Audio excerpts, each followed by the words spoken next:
We wish you a Merry Christmas, Motown style. I'm Charlie. And I'm Cory. And this week we will be discussing a Motown classic, the Jackson 5 Christmas album. Cory picked this. He's our Christmas music aficionado of this duo. I've been hearing a lot of it lately, but yeah, tis the season, so we gotta do it. And I was excited that he picked this one because this was a consideration for me earlier, but I just wanted to talk about Elvis. So that's what I did. Hey, that was a good pick. The Elvis album was good. I heard the first track off it in the store the other day, as the universe has been blessing us. Yay. And it was like, oh, I know that song. This one was a surprise for me because as much as I thought I knew this whole album, I didn't. So it was a cool exploration down the Christmas run with these guys. Yeah. Well, I did because I actually have this album. This is not just a Christmas classic, in my opinion. I think this is a straight up Motown classic, honestly. I agree with you. There's so much Motown on this record, it's ridiculous. Oh, yeah. And of course, we're going to get into all of that. But first, like we do for a little background. So this is the Jackson 5. Very famous group. You all at least know of the lead singer Michael Jackson, I'm sure, but this was how he started off in this band with his brothers, Jackie, Jermaine, Tito, and Marlon. And they started off on Motown Records, and 1970, they were unstoppable. So they debuted at the end of the previous year, and on January 8th, 1970, they topped the charts with their debut single, I Want You Back, and it just kept going. By the time this album had come out, they'd had 4 #1 hits within 1 year. And this was their 4th album in less than a year. Berry Gordy probably figured we're going to do it while it's hot. We're going to have the boys put out a Christmas album. And really the only tea for this album is really the fact that these boys were worked hard and they were kids. Oh, yeah. Arguably the first boy band of all time. Yeah, but they did actually play instruments too.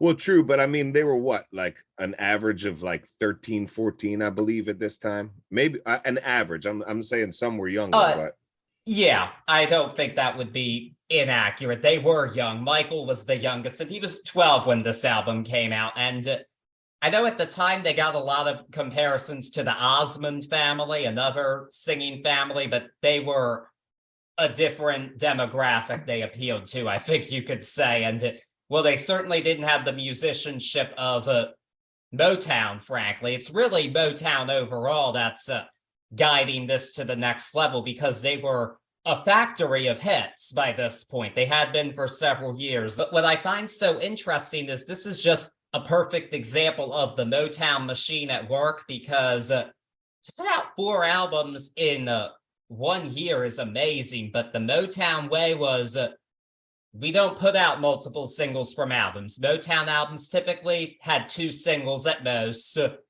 It didn't really matter what else was on there in the eyes of the label heads, as long as you had the hits. And well, the Jacksons had the hits, and that was all that mattered to them. But Holiday album was another thing. This was just them kind of following their pattern. Many Motown acts had done Christmas albums. The Temptations put one out this year as well. So this is just an example of the Motown machine, but as commercialized as it all is, there's no denying the craft in these recordings through these early Motown songs, and that's really evident here, I believe, too. You are right on the same page. A lot of people, especially first-time listeners, might not know that we really don't rap back and forth about how we feel or what we feel about these albums beforehand, Charlie and I, but you are right there with me on this one. I'm so glad you used the word the Motown machine, because it's exactly what we're looking at here. But then I'm so glad that you went after that and talked about the craftsmanship and the amount of artists, and probably going to use this word a bunch, I usually do, genius, that were inside of this whole process. This isn't just an artist jumping into the studio and recording some Christmas hits. This is a product of a whole entire, man, you got me on it, the Motown machine, and I love it. I mean, that's all I can say, because this easily could have just been a contractual obligation. They could have just half-assed it, but no, this is a full product, a fully realized album, perfectly tailored to these young men at this point in time. And that's what I find so impressive about it, even though I do have cynicism about how it was produced, because I think it's ridiculous to work children that much in the span of a year, or, well, anybody really, because they weren't really getting paid as much as we would think, but especially considering the fact that these were literally kids doing more work than many adults do, because 4 albums, that's not a joke, but I can't be too mad when it turns out so good. Yeah, that's real. You're giving me goosebumps over here, but that's the bottom line of it. You can't be mad when we get something like this. No, we can't. And well, we'll get it more into why it's so great in a bit. But first off, yeah, it was released in October of 1970. And at the time, holiday albums couldn't chart on the Billboard 200. So it did sell well. Interestingly, Motown did not report their sales and shipments records to the RIAA until 1977. They wanted to keep that in-house. So we actually don't really know how much this album actually sold. I think it's safe to say it sold at least 1 million in the US, I'm sure. I would have to say that's a safe bet. I mean, it went through 3 iterations from start to finish, right? 3 releases. Yeah, there have been several re-releases of it over the years too, and certainly those have sold some, I'm sure. I don't know if they're the top selling things ever, but I'm sure they do all right each year. And this is the only time Michael Jackson did a holiday album. He didn't do it as an adult solo artist. So if you wanted that, this was your only choice for that. So I'm sure that got some more people to buy it as well. That's a neat point. While we're here, another one that I wanted to ask you, I couldn't find. It seemed like the streaming numbers were down for this album from what we're used to seeing. Any insight on that one? I really have no idea. No. My guess is that's just so seasonal. Heard. That's my best guess for this. And I mean, this one isn't quite at the top of the streaming charts. I mean, we're seeing the Christmas songs invading the charts right now. Like, none of these are in the top 10 currently. They do seem to have a hold on one song in particular, but these don't seem to be the first choices for the streaming era listeners, which I think is a shame. I actually really think more people should listen to this album because it is a bit different from your typical Christmas fare that we hear every year. Because, I mean, we're hearing the same old songs, and they get to play for a good reason. They're fine songs, but it's always nice to hear something different, I think. I agree with the amount and the saturation and the length now that we, for the most part, as society, have deemed it acceptable to be listening to Christmas music. Why not throw it all out there? There are some really great ones on here that I feel do still have a place on the local radio run. And I feel like you made a great point with the streaming audience these days. They might not be akin to those classics the same way that we are. And that might be the reason why that's not getting the play out there. That's a wild thought. It depends on the song is what I will say too. Because I mean, right now the Hot 100 does count all streams. So any song can chart high. And yeah, Mariah Carey's back at number 1 again. That song's been around forever with the charts. And then even older than that, Rockin' Around the Christmas Tree and Jingle Bell Rock are older than us. Heard. And they're very high on the charts. Yeah, we got to start doing this video because Charlie knew I was going straight to Mariah Carey when I pointed at him. I thought I read that today. So she's back to number 1 on the charts with her Christmas song. As she does every year, but there's even older songs right behind her. Heard. So I don't know what it is, but this should get some more streams and radio play because I don't think there's enough for this album. This is definitely a top Christmas release in my book. Yeah. And I'm not the biggest Christmas listener, but I do enjoy this album a lot. And with that being said, I'm ready to get into it and talk about these tunes. Let's do it. All right, so this album actually begins with a ballad. Have Yourself a Merry Little Christmas. This was written in the 40s by Hugh Martin and Ralph Blaine. It was first performed by Judy Garland in the 1944 film Meet Me in St. Louis, a classic. Mm-hmm. But it was revised a bit by Frank Sinatra in 1957, and that version's actually become more commonplace to be covered. Even Judy herself performed that version on TV. So there's that. And Jermaine takes the lead on this one, which, nice change. He gets some good moments on this album, which I appreciate. And it makes sense for him to do it. I think it requires a bit more maturity than young Michael had at the time. So it was better to have Jermaine do this one. I think it's a nice version of it. I mean, he definitely doesn't have quite the heartache in his voice that Judy Garland has, but that's there's a different aim here, I think. I don't know. I think it's just kind of odd to open the album with a ballad. That's really my only thing to say about it. I don't think this is a great album opener. I would have preferred something with a bit more pep. I'm telling you, man. People are going to start thinking that we go over our notes together. You literally just read my notes off all the way through. And I'll start right there. I wholeheartedly agree with you. And my hot tea take for this track is I believe this should be the closer to the album because it reads like an outro to me, especially when later in the song you go into a medley of We Wish You a Merry Christmas and a Happy New Year. That's an easy out for this album, in my opinion. I searched my feelings on why. Maybe, try to jump in the Motown machine's brain and say, why are we opening with this? And I couldn't really find a true opener on the album. So maybe they felt that this was the opener. Also, it's a 5-minute. We'll throw it out there early on. It's a great, solid track in its own right. You talk about the musicianship and this perfect vessel for these boys. Listen to Jermaine come right in with the sick bass line. I mean, just rolling it. Super, super proud, super, super on point. Exactly what we expect to hear from Motown.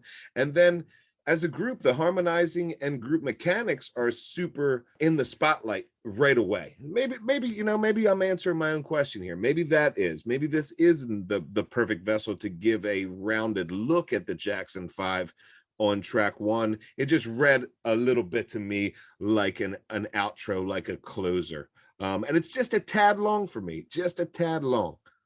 Well, your reasoning for why this is the album opener is a bit more optimistic than mine, because mine is that, like I said, Motown put out product quickly. I don't think they always put a whole lot of thought into how their albums were arranged. Heard.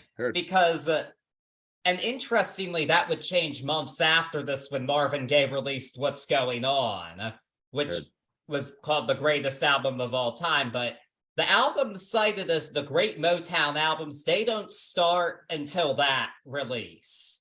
Heard. So they're still poking at it at this point? No, they weren't thinking about it. Marvin kind of forced them to do it because Berry Gordy actually didn't think What's Going On would be a hit. Wow. Yeah, because he had his way. And a lot of times he was right, but in some cases he was very wrong, including that one. But that's enough about Marvin Gaye. We're not here to talk about him. We're here to talk about the Jackson 5's Christmas, though. Well, I'll save that thought for later. But anyway, track number 2 is, I think, the radio favorite of this album, the Jackson 5 version of Santa Claus is Coming to Town. This song dates back to 1934. It was written by J. Fred Coots and Haven Gillespie. This one, based on the Billboard charts, is the highest charting version. So I'm guessing this is the choice version of the song for radio stations. And I mean, I agree with that. I think that this is an appropriate song for this group because Michael takes the lead on this. And I think this is one of the only times we really actually hear Michael Jackson be a kid on record. And it's nice to hear because he was a child. But think about it. I Want You Back is an as a song that could easily be sung by an adult. That could have very easily been given to somebody else at the label. Agreed. It's an adult love song, and I'll Be There certainly is an adult love song, and young Michael had the chops to pull it off. But it's nice to hear him not have to play grown up and just genuinely have fun singing this song, because this is probably one of the only versions of this song, besides like a Kids Bop rendition, where you would actually believe the person singing believes in Santa Claus. Yeah, that makes total sense. And it also sets a great vibe for what we're going to get through the rest of the album. Other than that vocal that you're talking about, we go back to Jermaine. That bass line is crushing and gets more play musically than anything else other than that lead vocal. Such a solid rendition of this song too. And I say rendition, but this is what I'm looking for. We talked about this last week, is your versions, not just cookie cutter, let's put it down on paper versions, your versions or the artist versions of these songs. And this one is almost the epitome of that for me. Well, I might have to burst your bubble here. I'm going to tell you something. So I'm not saying Jermaine didn't play the bass, but I think a lot of what you're hearing is from the very talented session musicians at Motown. Really? See, now I just took it for granted that he was jamming on this, right? Well, the issue is Motown didn't always credit them. Got you.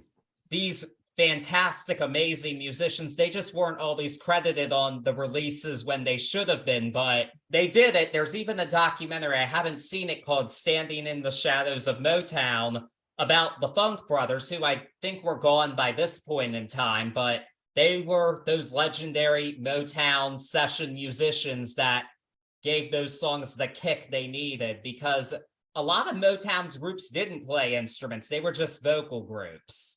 Man.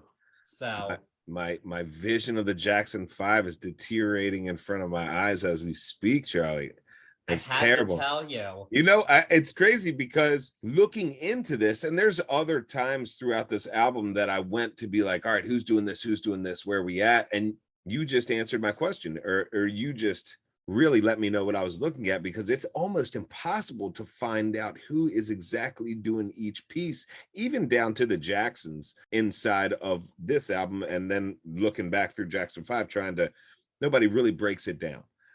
So wow, that's an eye-opener. I mean, my copy of it's a new reissue, but there's no liner notes in it. Heard. Wow. And I will say, I wonder if Michael Jackson took note of that, because he definitely credited every musician in his liner notes on his solo albums. I mean, you look at the credits for Bad, you will see everybody credited, and that's great that he did that. He definitely intentionally did things differently than the Motown way, such as releasing more than one single from the album, because this was the only official single, but it really didn't count as a single, and I'll Be There was still in really heavy rotation too. So, gotcha. But it did what it needed to do, and it's a radio favorite, certainly. Probably the go-to edition of this song for him, and I would agree with that. I would go with this version too. It makes sense to actually have a kid singing it. And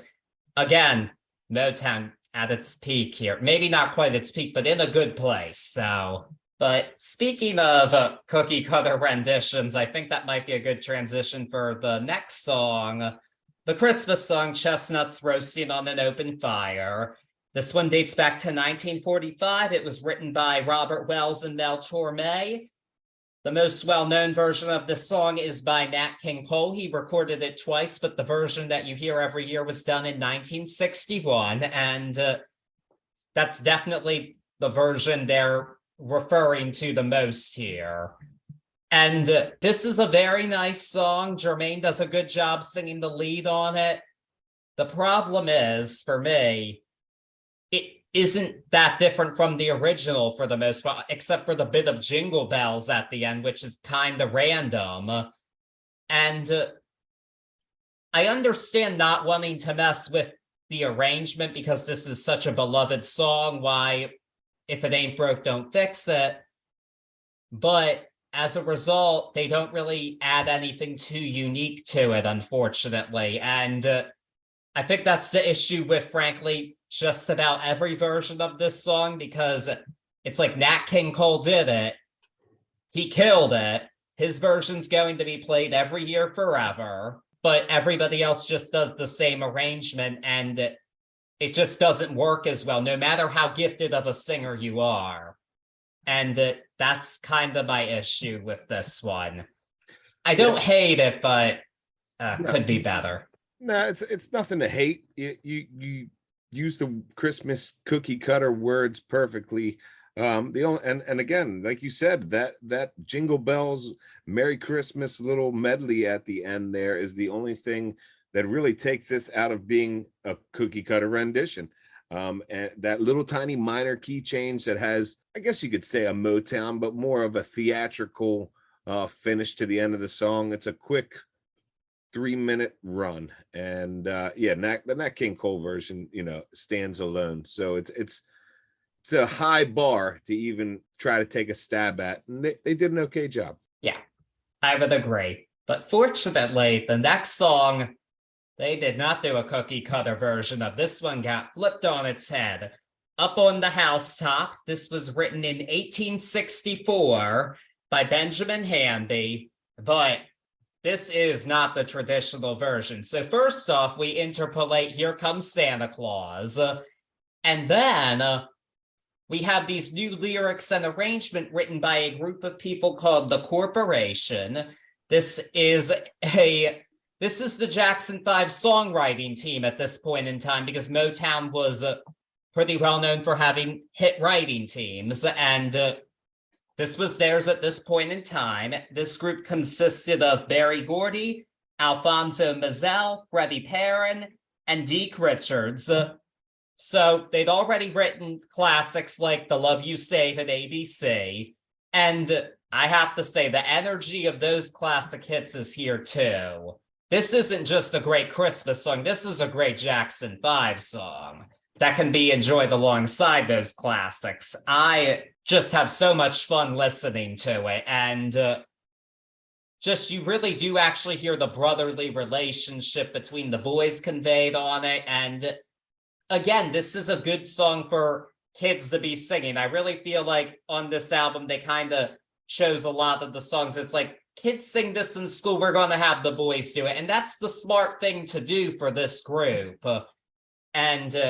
This is just a beautiful, brilliant arrangement that I never, ever get tired of. And this should be played on the radio every year. And it's not, and that's a shame. I wish I heard this way more on the radio. I totally agree with you. The Corporation, man, when you said machine, I wanted so bad to start talking about the Corporation. You talk about a group of hit makers, music machine crankers. I mean, these guys are the ones that are making it happen. Even Perrin did stuff like I Will Survive for Gaynor and Shake Your Groove Thing. I mean, these are the minds behind what's going on right now, and it screams. You take such a simple Christmas song and really make it a great song for the Jackson 5. My favorite part is right in the middle when they start to do this pitter patter whisper jam, and then Michael does spoken word of The Night Before Christmas right over top of it. It's goosebumps. I have goosebumps literally just talking about it, but it's goosebump inducing music for either side of the coin. For the random listener or for the diehard musician, everything's here for you. This is that jam. This is a Christmas classic for me.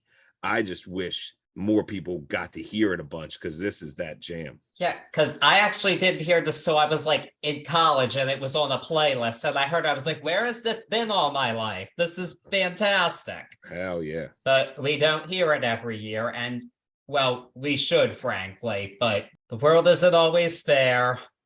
The radio isn't always fair in particular, as we've learned on this podcast. I heard that. And now we have another standard to be covered by the Jackson 5, another perfect kid Christmas song, Frosty the Snowman. This is actually the ender of side one. It was first recorded by Gene Autry in 1950, famously done by Jimmy Durante, written by Jack Rollins and Steve Nelson. This is a fairly straight reading of the song. It does have a bit of the wah-wah guitar in it, which I think differentiates it a bit. I don't think this is quite as infectiously fun as Santa Claus is Coming to Town and Up on the Housetop. I feel like it's a bit more slowed down and just kind of, again, a straight reading. I don't think it's straight cookie cutter. I do think they Motown it up a bit as it should be, but I enjoy it, and I think it's a pretty good ender for the first side because on the second side, I think it shows that we're going to kind of go into a slightly different sound there, and this is a good palate cleanser, like still joyful, but a bit more mid-tempo than what we might hear on the second side. Yeah, it makes total sense. I didn't even realize this was the first side closer, but straightforward is the word I use, just like you said, a straight reading, straightforward. It's a neat composition. It's nothing that's going to knock your socks off. If you're looking for a Frosty the Snowman real quick, it does the job, especially in a Motown-esque sense. I've been trying for almost the whole week to figure out who sings the raspy part in this song where it's like talking about Frosty going down into the city, and I'm just going to believe that it's Joe Jackson. But I can't figure out who it is. It probably is. I was hoping you knew because I've been on the search. If anybody listening knows, if you don't know, Charlie, if anybody listening knows, please let me know because it's killing me, man. It is killing me. For right now, it's Joe Jackson in my mind. That's the only part of the song that's a little weird and takes me out for a second, but super curious to figure out who that is. If anybody who was at Motown in 1970 is listening, please let us know the credits for this album. Yes, please. That's all we need. That's all we need. I know a lot of them have passed away, sadly, but if you're out there, please. Please. Terry Gordy, Diana Ross, send them over. Heard that. But I digress. We are now on to the second side, which opens with the only religious song on the album, The Little Drummer Boy. And again, what a perfect, if a kid group is going to do a religious song, this is the one to do. Because it's sung from the point of view of a child. So this goes back to 1941, written by K.K. Davis, Henry Onorati, and Harry Simone. I mean, really, this song, obviously based on the title, I think we know it emphasizes percussion, and it's killer on this arrangement because they know what they're doing here. Most of the Motown classic tunes have killer percussion, and they're doing it here. But it's amplified by, again, young Michael Jackson. He makes this as uplifting as it should be, and that's just beautiful. This has more spirit than when I had to sing it, certainly, because, he just really is feeling it, I think. And probably my favorite rendition of Little Drummer Boy. Truly beautiful, in my opinion. Hot tea take. Oh, what's better? Please tell me what's better. I'll tell you. I'll get to it in a little bit. I'm not even going to say better. I don't mean to sound like a Scrooge on this one. And there is some beautiful Motown inside this, but as a lover of this song and someone who has always enjoyed this song for its narrative and for its way to narrate with music, I feel like this one, its tempo is just a tad too fast, and the bass line that never stops, it takes me out of it. See, there's a natural crescendo inside of this song where a meek drummer boy gets to be proud and play fully to the newborn baby Jesus. And it's something that is so beautiful and done. If we want to go to where I've seen it done better, I mean, of course, the one everybody knows is the Harry Simeon chorale. That's the one you hear the, you know, the kids singing it. But if you listen to Stevie Wonder do this, he understands that as well, as he makes this natural crescendo that I think is lost. I wanted so bad to hear Michael come from meek to strong, but it's almost, I'm giving my boy, my man, you know, I love Michael Jackson. I'm giving him the benefit of the doubt here. He's too young at this point to really understand, or he wasn't told where this is coming from. So what I'm getting to is he's so strong, period, from the start of this song to the end of the song, that I lose that natural crescendo. And for me, that's what the Little Drummer Boy is.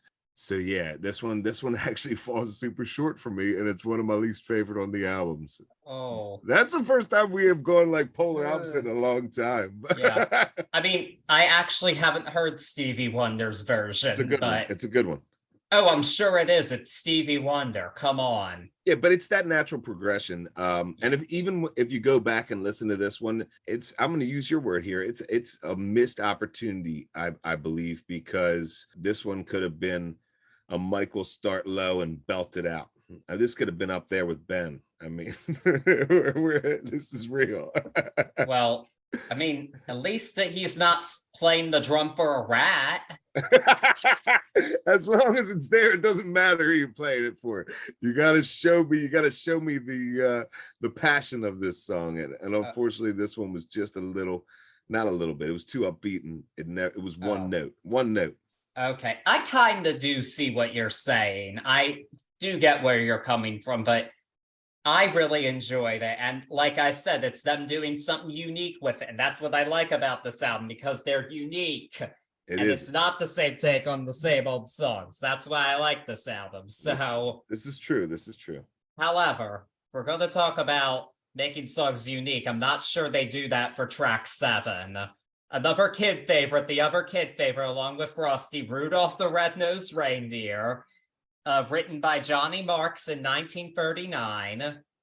And most well-known version is by Gene Autry. Once again, that's a Christmas music king right there. I never really thought about it, but geez, he popularized a lot of these songs. Yeah, it was because they were doing like those radio kid specials and whatnot back then. He was doing his thing with it. So hats off to Eugene, wherever you are. For real. But this one definitely has a bit more syncopation than that. But again, beyond that, this is a pretty straight take on the song. And I understand not wanting to mess with it too much, but I'm going to say this is my least favorite here. They don't take enough liberties to make it unique. Like even Frosty, they did some new things. I felt like it was a Motown song. I just don't get that as much from this rendition of this song. And I just don't think it's as unique of an arrangement as the other tunes on this album. And this is another song where, for me, if it's going to stand out, they need to do something new with it, because it's been done so, you've heard it nonstop through the years. It's on TV every year.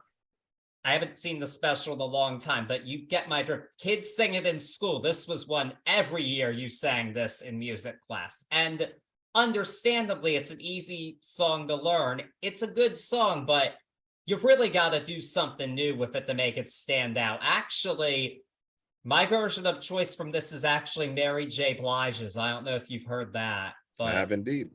You have, yeah. I like her somewhat jazzier take on it. I wish this one were closer to that, but Mary did hers over 40 years later. She wasn't even born when this album came out, so. Yeah, I agree with you. This is my least favorite song on the album. I think they took a stab at something new, but it fell flat. Like castanets right off the front and hand drums. Like that's what we're choosing on this Motown album out of nowhere for Rudolph. It didn't make sense to me. Like it was almost like a swung eighth note, like it was a weird like island vibe there too. It just it didn't feel like it hit correctly. You know, I think they might have tried to do something, but and I'm all about flipping Rudolph on its head. My favorite two versions flip it.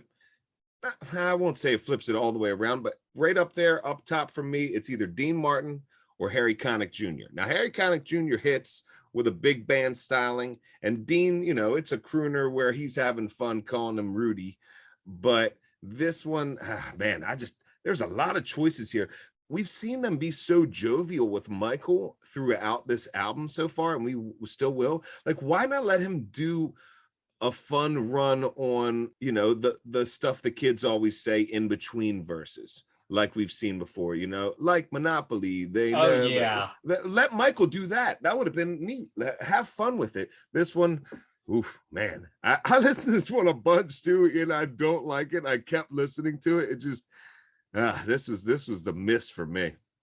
Okay, we're on the same page for that. Yeah. And you're right. Why would we have island instruments on a Christmas song? I mean, unless you're trying to say, no, Are they trying to say Meli Kaliki Maka? or like Beach Boys? Was Beach Boys Christmas out yet? I don't know. Oh, yeah, that was So, definitely out by this time. If they're trying to take a stab at some of that success, I guess I could see it, but not on this one. You fell flat on your face on this one. No, but fortunately, the good news is nowhere but up from here. That's the way I see it. And now we have the first of two original tunes for this album. This one is track 8, Christmas Won't Be the Same This Year. It was written by Pam Sawyer and Laverne Ware. Pam Sawyer's biggest songwriting credit at this point had been Diana Ross's Love Child, which is definitely one of the best songs from the Supremes era. It's not actually a Supreme song, even though it's credited as one, but that's a different podcast.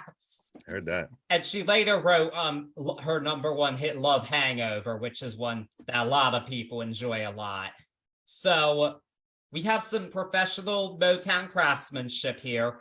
And Jermaine takes the lead on this one. And this is about missing an ex at Christmas, basically, which I think is something that's relatable for a lot of people. Yeah, I think it's a nice tune. I think the backing vocals do a good job of keeping it from being too down for this album because we want to keep things fairly upbeat. I mean, this is one, I don't love it or hate it. It's a nice song to listen to. It doesn't take away from the album, but it doesn't really add to it either. But I'll take it.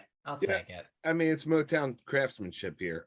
I'm glad to be back into what I'm loving about this album, and that is the Motown of it. Here we got a lost love song on a Christmas album, and even though we're talking about something that, one, it rings true. You know, you're always going to think about maybe people that aren't with you anymore or lost love around the holidays period. But I guess maybe I'm speaking for myself, more so Christmas, because it's a big one for me. So I feel like this is there because of that. And it works because of that, because it's a real feeling and we can get down with it. And it's not a downer on the Christmas album is what I'm saying. I really like the way the upbeat verses of this contrast with the refrain.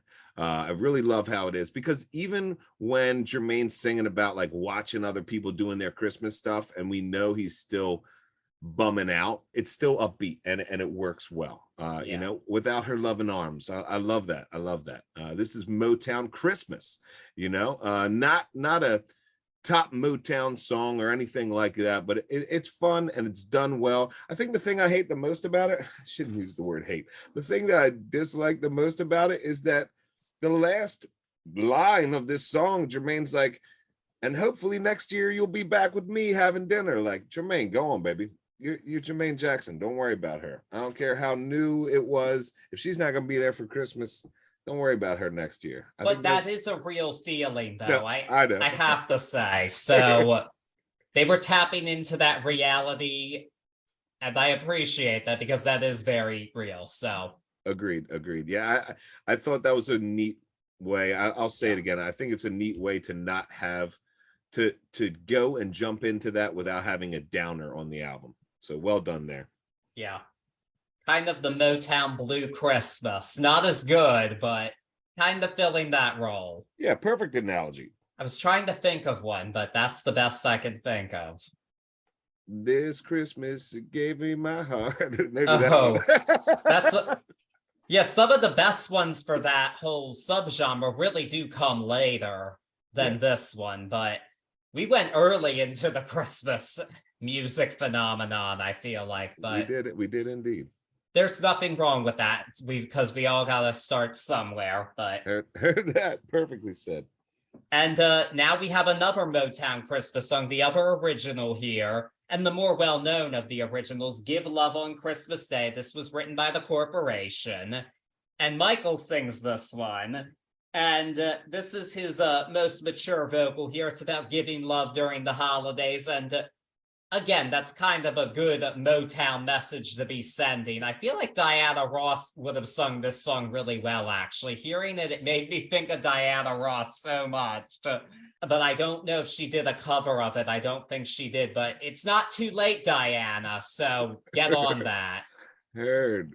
But yeah, I do think that even though Diana Ross didn't sing it like I may have wanted her to, this song does showcase young Michael's maturity at this point in time. He's 12 and he has vocal gifts that many adults don't have, simply. And he only went up from here artistically. So, that just says a lot. And this song's also been covered many times too. And again, I think that just says a lot about how it was done here. And I think that Michael still did have that wide-eyed innocence as much as he could do, effectively convey this message at this point in time, because later on that wasn't going to happen.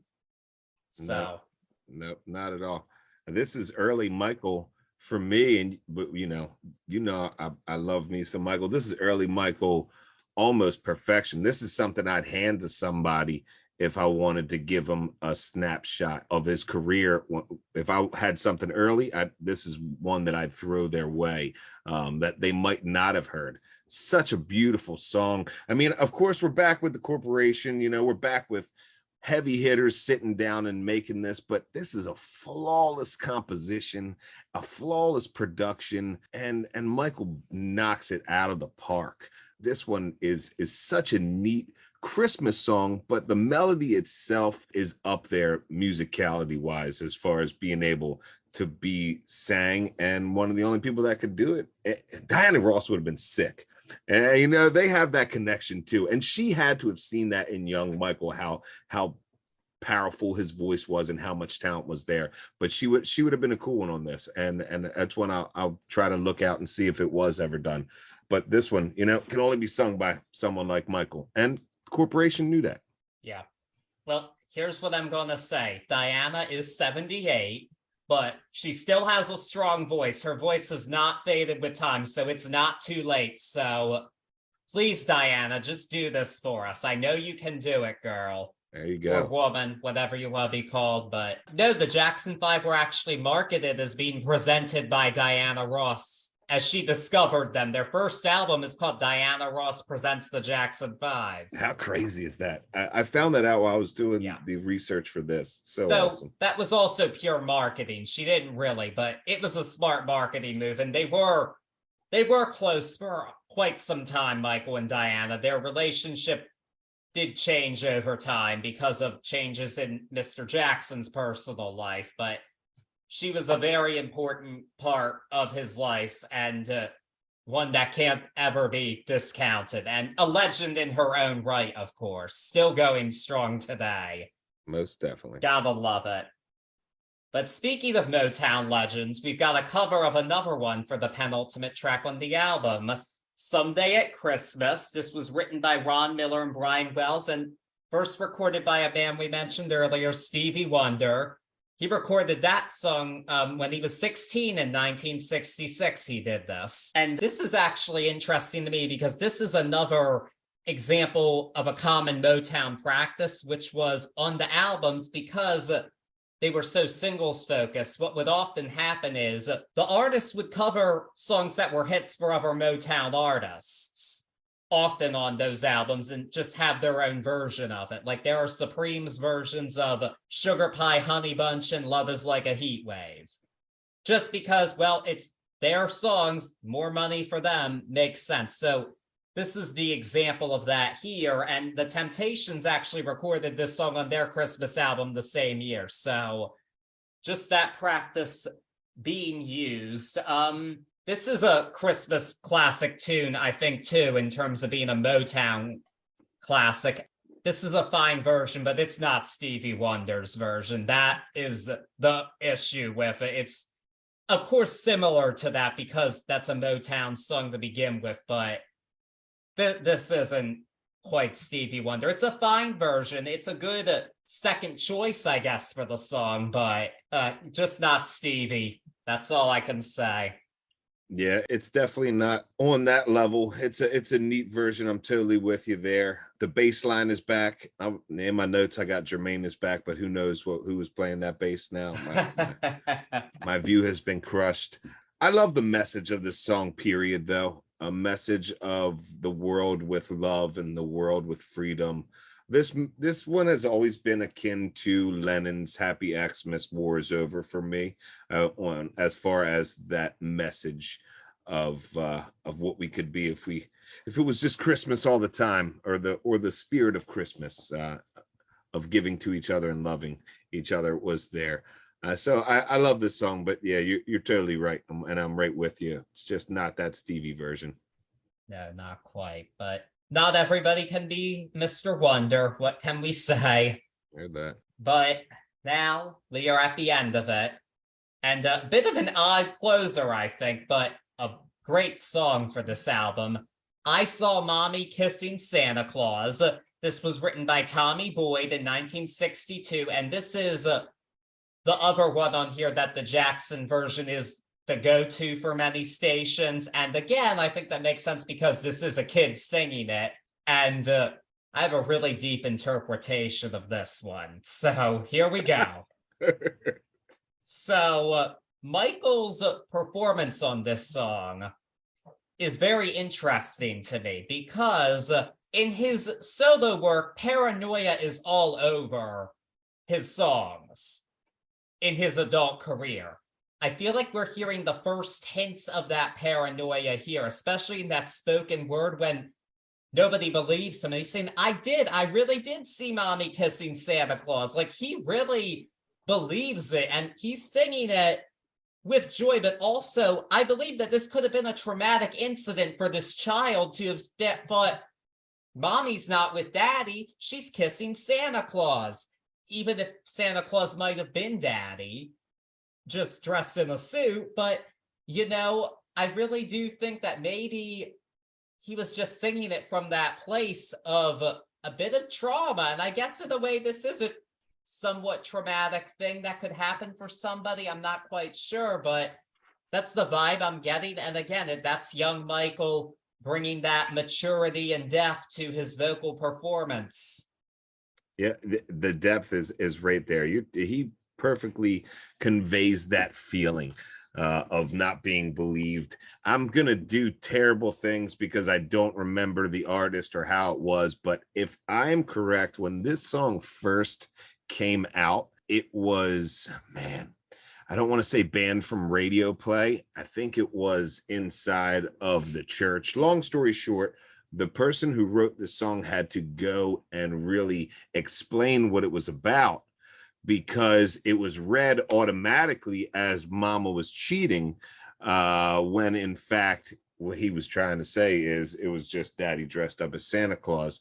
And hearing Michael be able to do that, and knowing the backstory was super, super awesome. This is my version of Mommy Kissing Santa Claus. This is the one I've always heard. This is the one I've always known. And this is the one that I'll put on every time if I want to hear this one. I gave hand drums a bunch of shit earlier in Rudolph, but for me, the break in the middle of the song where it's just like some synthesizer and the hand drums, they work there. So good call leaving the hand drums around the studio for that one. This is again my Mommy Kissing Santa Claus. This is that one. I mean, what's the point of another one after this? I don't see it. I don't Heard. see it. This is it, people. This is it. This is the one. And this is that album. That's the album. Heard. Yeah, there were some reissues with a Michael bonus track called Little Christmas Tree. It's cute. I think whoever wrote it probably wrote it after watching the Charlie Brown Christmas. That's my favorite part about the song. It's a cool little song, but the writing credit is to George Clinton of George Clinton and the P-Funk Funkadelic, right? It's him and Artie Wayne. And I've listened to it over and over again. It's a cute song, but George must have been on some really just chilled back there vibes, because nothing inside there sings George Clinton to me. And I went back and made sure I was correct on this, but George Clinton has the writer's notes on this one. That's just the power of a Charlie Brown Christmas. Let's be real. It can change George Clinton. Yes. It can change anyone, even George Clinton. I'm with you on that, but that was recorded later for a different project. But alas, we have the Jackson 5 Christmas album, and in your pantheon of Christmas albums, what grade do you give this one? Where is it for you? You know, a guy by the name of Joshua Alston of the AV Club once said, the Jackson 5 Christmas is tough to compete with because it isn't, and as most Christmas records so often are, an inessential brand extension or bait for discography completionists. Okay, it's a wonderful, potent distillation of the spirit of Christmas, an album joyful enough to make me feel like it's the most wonderful time of the year rather than telling me. And I can't agree more. A great Christmas album gets you going and it makes you feel the holidays. And even though some of the tracks on here didn't exactly hit for me, it still did that all the way through this album. And for that, the Jackson 5 Christmas album gets an A from me. All right. I'm going to go with A-. Yeah. And that's because not every song is quite hitting it for me, but I completely agree with that article's point about this album. This really does what a Christmas album should do. And for that, I mean, what else are you gonna do? This is definitely a classic Christmas album for me. It's not my go-to genre, but this is one I will go back to. Most definitely. Time and again. So, yeah, Jackson 5, you did it. What's your favorite? Congratulations. Oh, my bad. What's your favorite track on the album? Up on the Housetop. You already know that. Yeah, I knew we were together on that one. There's no contest there. Nah, you want to take a song and do your own take on it, especially a Christmas song. Whoo, you did it on that one. You did it. Corporation, you got it on that one. Barry Gordy, you got it on that one. And the Jackson 5, you guys got it on that one, I'll tell you. Yes. Yes, they did. And before we wrap up our look into Christmas music, because it's a bit short this month, because we're doing something else too, I have to ask you one thing. What is your favorite Christmas song, period? Ooh, shit. Without any notice, it's like asking my favorite Fish song. Christ, favorite Christmas song of all time would be Sleigh Ride. Ooh. Whether the words are there or if it's just that beautiful composition done. I've had the glory of being able to play it many times in my life with a couple different bands throughout, and it's always been my favorite. It narrates, it does its thing. So Sleigh Ride for me. Oh, what's your definitive version then? Because that's one's been done a lot. I'm gonna have to go with just the straight no vocal instrumental. That is my. I was going to say the Ronettes are where it's at for that. heard that. That's a good one. The Ronettes don't get enough play either, but we talked about. I heard them yesterday. I was very happy to.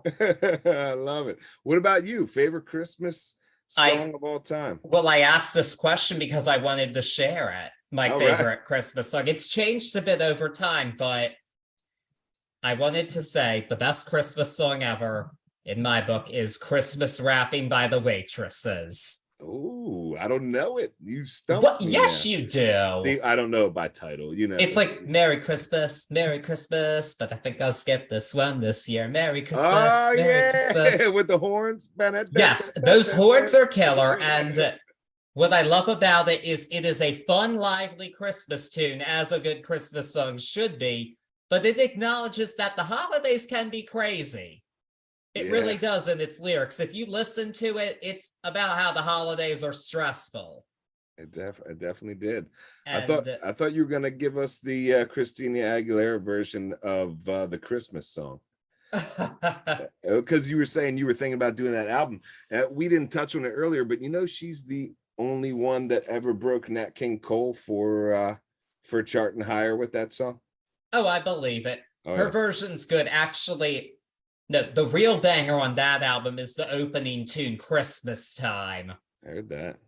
But hey, there you go. That's our next year's. it might be, but I kind of wish we could do more holiday albums. But our year is also coming to a wind down, and there's been quite a bit put out this year. And as a result, I thought it would be a good idea for us to discuss an album from this year to represent that end of year thing. And I feel weird jumping from Christmas to this, but it is what I'm going to do because it's a discussion worthy album.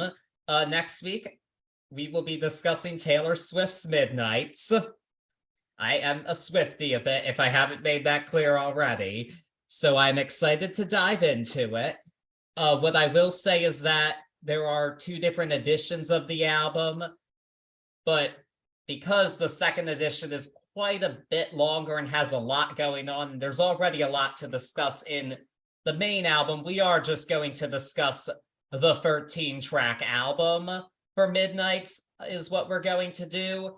If you want us to, we could definitely do a bonus episode about the bonus tracks because those are pretty cool to discuss too, but let us know if you want us to do that. But I've decided we're just going to stick with the 13-track concept that she envisioned. So that's what we're going to do. So meet us at midnight for Midnights. Yeah. But yeah, while you're waiting for that, before midnight, you can follow us on Facebook and Instagram at Turntables and Tea Podcast. Subscribe to us wherever you're listening to us. Leave us a nice rating, say nice stuff. And until then, don't be an anti-hero. Peace.